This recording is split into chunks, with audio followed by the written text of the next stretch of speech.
So let's start. We'll go chronologically here, Ken. Bucks and the Knicks coming over tonight on the matinee game on Christmas. Milwaukee right now a 3-point favorite. And look, like, lines are subject to change. Injuries can happen, load management, whatever. But this is the information we're dealing with right now. Milwaukee a 3-point favorite at the Knicks coming up on Monday. Ken, thoughts on this game? Yeah, it's worth noting every team and every game we're going to discuss, those teams all play at least once between when we're doing this segment and the Christmas game. So literally in all the games with all the teams, there could be an injury. Like there could be, like something could happen which would cause something different to happen. The remarkable thing about this game is that these teams, excuse me, actually play tomorrow in a matinee at Madison Square Garden and then play again 2 days later. So this is like a duplex where the second one's the Christmas game. It's bizarre. It honestly, like, I think it makes it impossible to handicap until you know the first game result, and these things have been kind of screwy in terms of like the first game and the second game. The Knicks were just on an incredibly long road trip. They are also down several bigs, so this is sort of like a depleted version of them.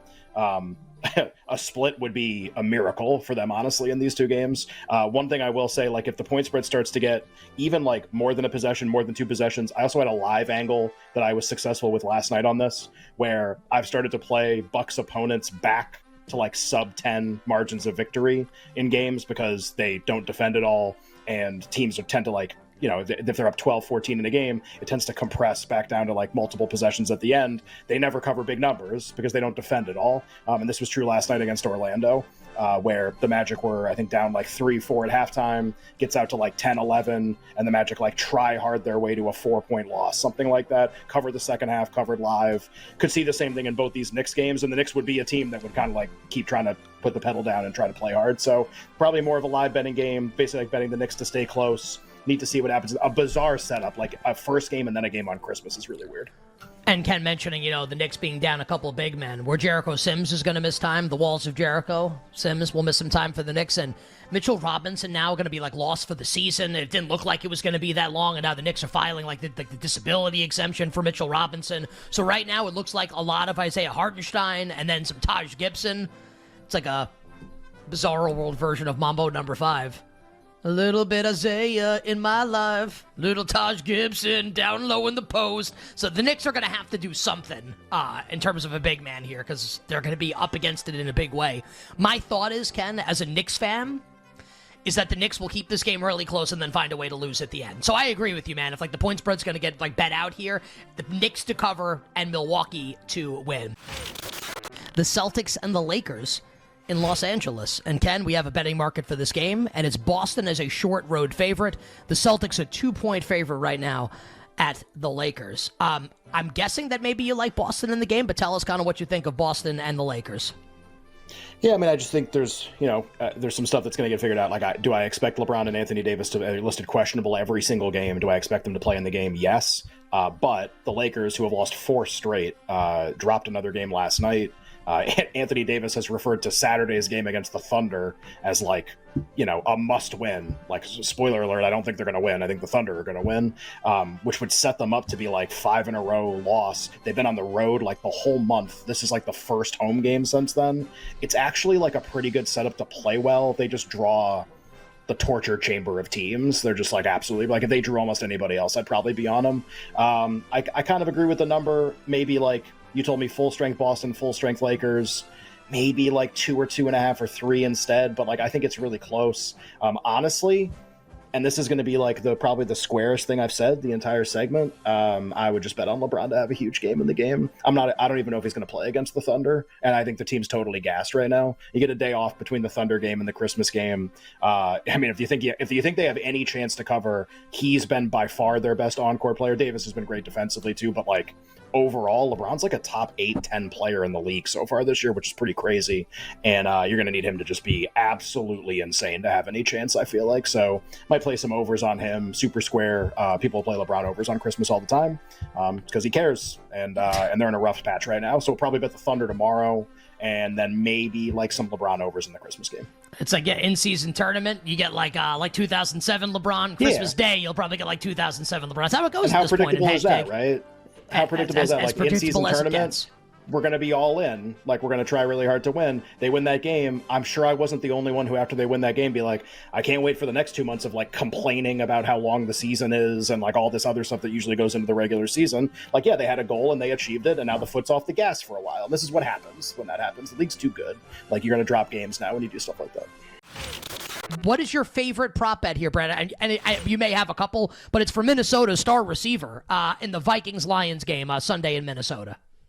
Yeah, it was my numero uno play on the Fade 5 that I cut this morning. So a little da-da-da-da-da-da-da-da sledgehammer special, Peter Gabriel style. I grabbed the number on the receiving yards at 77.5. I could not believe that it opened that low. I think the line has now moved up. Inflated to like 80.5. I play this up to like 89.5. You want to take it for the most yards in the game of any player? I'll probably get that like plus 105, plus 110. There at BetMGM, you could invest in that market. He should go absolutely ballistic in this contest because Detroit's not defending anybody there on the back end. Number 23 in pass EPA defense. Got to draw a lot of Cameron Sutton in coverage, who's given up a 60.6% catch rate and 102.2 passer rate in his assignments. Not only that, but Jefferson averaging 9.3 targets per game, 10.3 yards per target. He has gone over, again, on the 77.5 number, and I believe he's gone over on the 80.5 number in 5 of 7 games this year. So again, I don't care what the number is. I may even play this sucker in the alt line market up to 99.5. I get significant plus juice and squeeze every last drop into my pocket. So Justin Jefferson over receiving yards, one of my favorite bets on the board this weekend. Where in the world is Anthony DeBunda? We could do like Tell me. Like, oh, what fun it is to ride to Italy for Serie A. Like, we could do that. That's well done on the fly. You got like a minute to go. That's well done on the fly. So we actually don't have Spain, Germany, or France this weekend. And so with there only being one other top 5 league, it kind of put me in one spot. But I do like Bologna at home this year. And I like them at home in this spot against Atalanta. They're basically a pick 'em on the draw no bet line. You can find some plus money draw no bet there. I don't mind a money line. This Bologna defense has taken a huge step forward. And the reason their defense has gotten better is because they've gotten this Bayern kind of loanee reject and Joshua Zirkzee, who didn't quite cut it at Bayern because he wasn't getting regular minutes. He's already got 12 goal involvements this year at Bologna, and him being such a dynamic attacker has led to them being more conservative in possession and more conservative overall, and it's helped their defensive numbers. When you have a superstar attacker like this, it certainly helps your defense as well. And so they have actually been undervalued consistently by the market. They just beat Inter in the Coppa Italia. I think they're undervalued here. Atalanta away from home this year, below average by every metric, and their attack has just not been the same as some of their older guys have aged. So I like Bologna at home here in my favorite underdog or favorite non-prem bet of the weekend. And beating Inter, like a pretty big deal. Inter top of the table right now in Serie A. My favorite thing about that answer is how Anthony was transitioning from calling them Bologna to Bologna a couple times, which I really enjoyed. That's what I call them. Made it to Bologna. Yeah. Listen, I could go for some Bologna right now. And there are 7 games, Colin, tomorrow. Maybe we don't have to go game by game, or we can at least start this way. 7 games, so 7 different side total markets. What's your favorite bet of the 7 games so far? Well, it's not the prettiest slate, right? I do think Northwestern has a chance to upset Utah. Utah, believe it or not, has lost 4 bowl games straight. I'm not really sure what's up with that because Kyle Whittingham is 9-6 against spread and bowls, but has not been so well. And I think it's really, you didn't meet your season expectations. You didn't make the college football playoff, or maybe you get to the bowl and it's just kind of a big letdown. I'm not sure what's going on with Utah, but there's a billion opt-outs here in this game.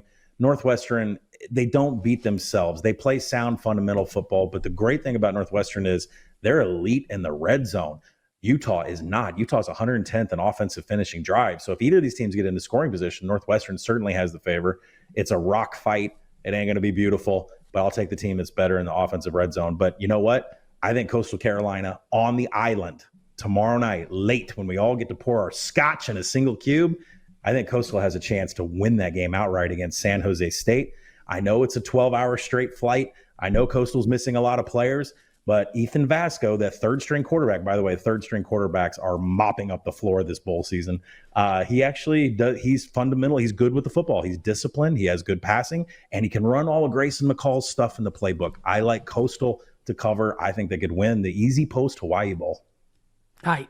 Just like Colin saying, like, pour the glass of scotch on a Saturday night. We can do that in about 6 weeks, but not until then. We'll be live on Sunday morning with everyone. If I pour scotch Saturday night, wait, Christmas Eve show is going to be rough, or a Christmas Day show rather, or Christmas Eve show on Sunday morning. Scotch Saturday night, you be on the air Sunday morning. That's a little tough for 40-year-olds. That's a tough one.